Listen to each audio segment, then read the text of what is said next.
રાજકારણની સાઠ મારી હવે ચરમસીમા સુધી આવી ગઈ છે અને આવે જ કારણ કે ચૂંટણી ચાલી રહી છે। સમાચાર મળી રહ્યા છે કે ભાવનગરના કોંગ્રેસના પ્રમુખ લાલભા ગોહિલની પોલીસે અટકાયત કરી લીધી છે। માહિતી મળે છે કે કોંગ્રેસના એક ઉમેદવારના ભાઈએ પોલીસને જાણ કરી હતી કે કોંગ્રેસના પ્રમુખ લાલભાઈએ કોંગ્રેસના જ ઉમેદવારનું એટલે કે તેમના ભાઈનું અપહરણ કરી લીધું છે। મજાની વાત તો એ છે કે જેના અપહરણની વાત છે એ જ ઉમેદવાર અમરેલીથી પરેશ ધાનાણી પાસે બેઠા બેઠા એક વિડીયો બનાવીને કહી રહ્યા છે કે મારું કોઈ અપહરણ નથી કર્યું, હું તો રાજી ખુશીથી આવ્યો છું। છતાં બાકી રાજકારણ, આવો વિગતે વાત કરીએ આ ઘટનાક્રમની। નમસ્કાર, હું છું તુષાર બસિયા, આપ જોઈ રહ્યા છો સ્વમાન। સ્થાનિક સ્વરાજની ચૂંટણીઓ ચાલી રહી છે અને આજે ઉમેદવારી પત્રક પરત ખેંચવાનો દિવસ પૂરો થયો છે। ટૂંકમાં મોટા ખેલ પાડવાનો સમય હવે પૂરો થયો। કોઈ ઉમેદવારી પરત નહીં ખેંચાઈ શકે, માટે નાગરિકો પાસે નેતાઓને હવે મત માગવા જવું પડશે। ત્યારે સમાચાર આવ્યા છે કે ભાવનગરના કોંગ્રેસના પ્રમુખ લાલભા ગોહિલને પોલીસે અટકાયતમાં લીધા છે। વળી લાલભા કાર્યાલય પર હતા અને ત્યાંથી જ તેમની અટકાયત કરી પોલીસ લાલભાને લઈ વેળાવદર તરફના એક સનેસ પોલીસ સ્ટેશન સુધી લઈ ગઈ છે। તમારી લોકશાહીનું ખૂન કહેવાય એમ। અચ્છા, પોલીસનો ડર લાગ્યો દુરુપયોગ એટલે થઈ ડર રહ્યો લાગી છે। ગયો ને કોંગ્રેસથી, એટલે ખોટી રીતે ફસાવાની વાત છે આ। અચ્છા લાલભા, શું કહેશો? પોલીસ મળેલી છે, ડી ડિવિઝન પોલીસ। કાયદો કાયદાનું કામ કરશે। હવે બધા મળેલા જ છે, બધાને ઈ ખુલ્લા લાલભા, કરશું। પોલીસ છે તે ફોન કરી રહી હતી લોકોને।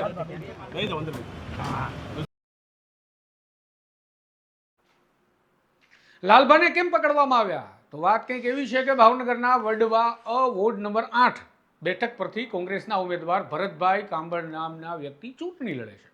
આ વ્યક્તિના ભાઈએ પોલીસને જાણ કરી અને ફરિયાદ લખાવી કે તેમના ભાઈનું અપહરણ થઈ ગયું છે, ગોંધી રાખ્યા છે તેમના ભાઈને કોઈ અજ્ઞાત સ્થળ ઉપર લાલભાએ। તો જે ભાઈ ફરિયાદ કરે છે તેમના કોંગ્રેસના ઉમેદવાર ભાઈ એક વિડીયોમાં એવું જણાવે છે કે તેઓનું અપહરણ નથી થયું। તમને થશે કે જો એવું થયું છે કે વ્યક્તિ કહી રહ્યો છે કે મારું અપહરણ નથી થયું, તો છતાં કેમ પોલીસ કોંગ્રેસના પ્રમુખને પકડી લઈ ગઈ છે? તો પોલીસ ફરિયાદમાં જણાવવામાં આવ્યું છે કે ફરિયાદીએ એવું લખાવ્યું છે કે તેમના ભાઈને લાલભા દ્વારા દબાણ કરવામાં આવતું હતું અને તેમના ભાઈના પત્નીએ જાણ કરી હતી કે તેમના ભાઈ મળી નથી રહ્યા। પરંતુ ભાવનગરમાં ચર્ચા બીજી ચાલે છે। ચર્ચા એવી ચાલી રહી છે કે આ સત્તાનો ખેલ છે અને ખેલ પાડીને વિપક્ષને આડાઅવડા વ્યસ્ત રાખવા માટેનું કામ છે। કારણ કે એક વિડીયો જે સામે આવ્યો છે એ વ્યક્તિનો છે કે જેના અપહરણની વાર્તા ચાલી રહી છે। ટૂંકમાં કોંગ્રેસના ઉમેદવાર ભરતભાઈ કાંબળનો આ વિડીયો છે। ભરતભાઈ અમરેલી કોંગ્રેસ કાર્યાલય પર અન્ય સાથીઓ અને પરેશભાઈ ધાનાણી સાથે બેઠા છે તેવું દેખાય છે અને તેઓ કહે છે કે અમે લોકો અમારી સ્વેચ્છાએ રાજી ખુશીથી અહીંયા આવ્યા છીએ, અમારું કોઈ અપહરણ નથી થયું। જુઓ એ video. Bhavnagar Vadva ward booth number 8 એનો ઉમેદવાર છું। મારું નામ કાંબળ ભરત રમેશભાઈ અને હું હાથે જ તે અમરેલી આવ્યો છું। કોઈ મને પરાણે લાવ્યું નથી, મારી ઈચ્છાથી જ આવેલો છું। કંઈક વાત એવી પણ ક્યાંક સાંભળવા મળી છે તમે કંઈક અપહરણ કરીને?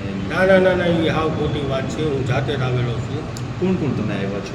હું છું, પછી અમારી આ બેન બોલા છે, આ બેન છે, અતિથિ છે, બધા જાતે જ આવેલા છે।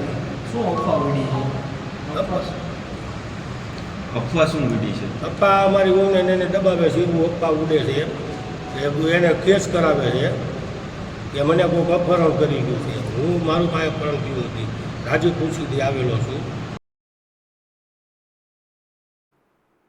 આ ઘટનામાં મજેદાર વાત એ છે કે આ વિડીયો સામે આવી ગયા બાદ પણ કોંગ્રેસના પ્રમુખને પોલીસ અટકાયત કરીને લઈ ગઈ છે।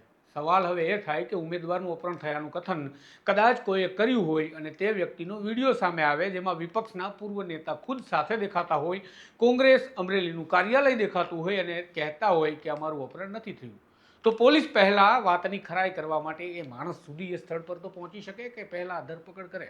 ખેર, પોલીસ છે, કાયદો કાયદાનું કામ કરશે, કોંગ્રેસના પ્રમુખે કહ્યું તેમ। જોઈએ હવે પોલીસ સત્તાવાર શું કહે છે। હાલ તો ચર્ચાઓ અનેક ચાલી છે અને ચર્ચાઓ બધી જ રાજકારણની છે અને શક્તિસિંહ ગોહિલ પણ આ મામલે હવે નિવેદન આપીને બોલ્યા છે, એ જુઓ। આજે ભાવનગર શહેર કોંગ્રેસ સમિતિના પ્રમુખ ભાઈ શ્રી લાલભા જે એક મજબૂતીથી લોકસેવાનું કામ કરી રહ્યા છે એને પોલીસ અત્યારે જાણકારી મળી છે કે ઉઠાવીને લઈ ગઈ છે। શું કારણ છે? કોઈ બાબત નહીં, જે ભારતીય જનતા પાર્ટી હાર ભાળી ગયા પછી લોકશાહીમાં જે માન્ય નથી, જેવા હાથગંડા કરી ન શકાય એવા હાથગંડા કરીને ઉમેદવારોના ફોર્મ પાછા ખેંચાવવા માટે આકાશ પાતાળ એક કરવા માટે ભાવનગરમાં મથતા હતા, કારણ કે ભાઈ મુક્ત ભ્રષ્ટાચાર કર્યો છે. એક અસંતોષ ભારતીય જનતા પાર્ટીના કાર્યકર્તાઓમાં પણ છે અને લોકોમાં એક આક્રોશ છે. ત્યારે ન્યાયિક રીતે ચૂંટણી ન થાય એ માટે જે દબાણો, ધમકીઓ અને હલકી રાજનીતિ ચાલતી હતી, ત્યારે ઉમેદવારોએ પોતાની સ્વેચ્છાએ ફોર્મ પાછું ખેંચાય નહીં ત્યાં સુધી બહાર જવાનું નક્કી કર્યું. આ ઉમેદવારોએ આજે બહાર ગયા પછી અમરેલીમાં પ્રેસ કોન્ફરન્સ કરી અને પ્રેસના મિત્રો સામે ખુલ્લા દિલે કોંગ્રેસ પક્ષના ઉમેદવારોએ કહ્યું કે અમે લોકશાહી બચાવવા માટે સ્વેચ્છાએ પોતાની રીતે માત્ર ને માત્ર ઉમેદવાર કોંગ્રેસના છીએ, ત્યારે ઉમેદવારી પાછું ખેંચાવવા માટે કોઈ ત્રાસ ના આપે એટલે મેં બહાર આવ્યા છીએ એમ કહ્યું. આમ છતાં એવો આક્ષેપ કે ભાવનગર શહેર કોંગ્રેસ સમિતિના પ્રમુખ અપહરણ કરી ગયા છે અને એને પોલીસ સ્ટેશને લઈ જવામાં આવે. હું માનું છું કે પોલીસ એ પ્રજાના સેવક છે. પોલીસ આ ગુજરાતની એ પરંપરા રહી છે કે ક્યારેય પણ કાયદાથી વિરુદ્ધનું કૃત્ય પોલીસ કરતી નથી. ત્યારે હું અપેક્ષા રાખું છું કે પોલીસ તંત્ર એ ભારતીય જનતા પાર્ટીના નેતાઓનો હાથો ન બને અને શહેર કોંગ્રેસ સમિતિના પ્રમુખને જે રીતે પોલીસ સ્ટેશન લઈ જવામાં આવ્યા છે, આ વાત કોઈ રીતે ચાલી ન શકે. ભૂતકાળમાં પણ કેટલાક લોકોએ ભાજપના ઇશારે પોલીસ અધિકારીઓએ અપકૃત્યો કર્યા હતા અને એમની ખરાબ હાલત થઈ હતી. હું આશા રાખું છું કે પોલીસ એ નિષ્પક્ષ રીતે તટસ્થતાથી ચૂંટણી યોજાય એમાં કામ કરશે. લોકશાહીમાં ચૂંટણી એ પવિત્ર પર્વ છે. જેમ ધર્મશાસ્ત્રમાં આપણે યજ્ઞ યોજીએ તો એમાં આહુતિ આપી શકાય, એમાં એ હવનમાં હાડકા ન નાખી શકાય. એમ ચૂંટણીઓમાં ખેલદિલીથી ચૂંટણી લડવાની હોય. લોકો ઈચ્છે અને મત આપે ને ચૂંટાય અને સેવા કરે, પરંતુ ભારતીય જનતા પાર્ટીને તો ધન સંગ્રહ કરવા માટે, લૂંટ ચલાવવા માટે, જાણે લોકશાહીમાં પોતાનો માત્ર ને માત્ર એકાધિકાર હોય એ રીતે સિનિયર નેતાઓ ભારતીય જનતા પાર્ટીના, મિનિસ્ટરો ભારતીય જનતા પાર્ટીના કાયદો તોડવાનું કહે. કેટલા અંશે આ છે? અરે હું પણ સરકારમાં મિનિસ્ટર હતો. બતાવે એક દાખલો કે સત્તાનો દુરુપયોગ કર્યો હોય.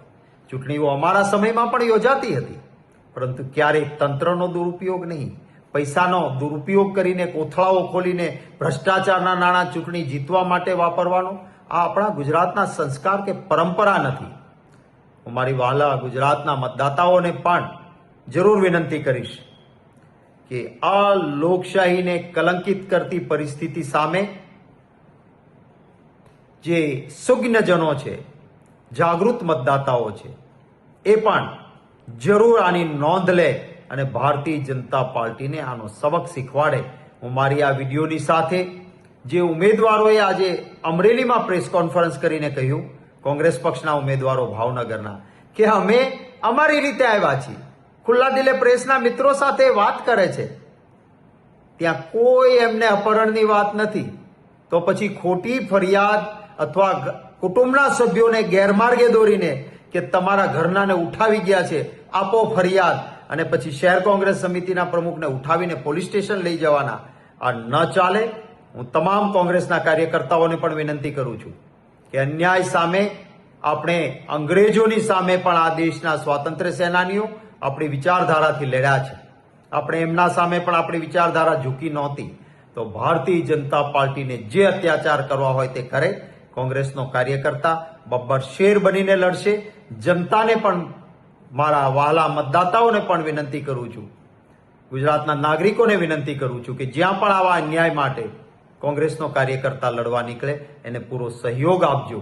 અને કાર્યકર્તા મિત્રો પણ શહેર કોંગ્રેસ સમિતિના પ્રમુખને પોલીસ સ્ટેશન લઈ ગયા હોય તો ત્યાં હાજર થઈને કોઈ અન્યાય હોય એની સામે ગાંધી ચિંધ્યા રાહે આપણે આપણા અધિકાર માટે લડવાનું છે, એ વાત યાદ રાખજો. જય હિન્દ, જય જય ગરવી ગુજરાત.